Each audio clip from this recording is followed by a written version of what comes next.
It's not unlike any other language.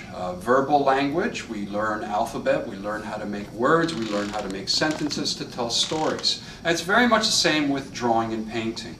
You know, picking up these tools of oils and paints and brushes and pencils and chalks, working on different papers and different surfaces. This all requires practice and repetition. One needs to learn their craft before one can express themselves, and that's exactly what we're trying to achieve here at the school. Our program is based off the teachings of the 19th century French academies, where students were taught to work from the flat and then work from the round. Working from the lithographs, students learn rules of lighting from nature, so they are learning to build a construct first, learning to elaborate more detail on that construct, articulation, division of light and dark, learning the rules of values, and most importantly, they're learning how to see. Students do work these drawings at the same size that they're seeing it, so that they're copying exactly the same proportions, the same shapes, the same values. On their fourth and final drawing, we do have them working larger than the image, so that this in turn tests their sense of proportion. It creates a greater challenge for the student to really be able to capture a drawing at a different size and maintain the same proportions. Students work from copies of sculpture, from plaster. The plaster casts are set in a situation where they're lit singly, allowing the student to still work from the rules of nature.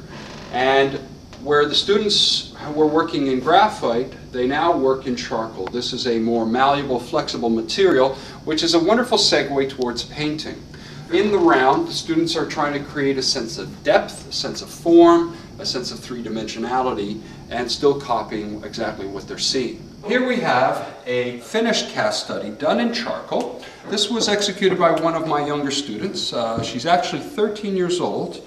And this was done where the student works sight size. So as you can see, the drawing and the sculpture are exactly the same size. More importantly, rules of lighting, rules of nature are being used here. Working in oils, the students continue to work from the plaster cast. They're now introduced to an academic way of painting. A very specific layering of a painting that harkens back to the period of David. They're learning some major steps of the painting, from an imprimatura to dry brush drawing, dead color, first paintings. Eventually they blend the painting to a very smooth finish where you really don't even see the artist's hand. There isn't a visual feeling of brush strokes, and that's an academic finish. For the student, one of the biggest challenges in still life is to reproduce different textures and different surfaces. This allows the student to actually start to think out of the box and start to explore how to apply the paint to create these different textures and surfaces. Composition is something that can also be dealt with at the still life arena. And color design and color harmony, lighting, creating your own design of lighting, where the light masses will be, where the dark masses will be.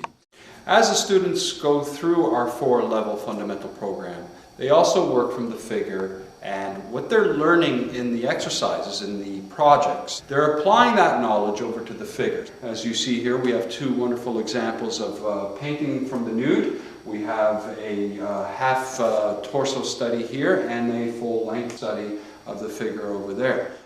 We have students from all over the world come here to one of the few schools in the world, one of the largest existing today, that addresses and fulfills the goals that a lot of these young aspiring artists have in terms of wanting to learn a very strict, disciplined understanding of their craft. What we're doing here is actually trying to give artists or young artists or aspiring artists the skills and techniques that are required to achieve a very high level.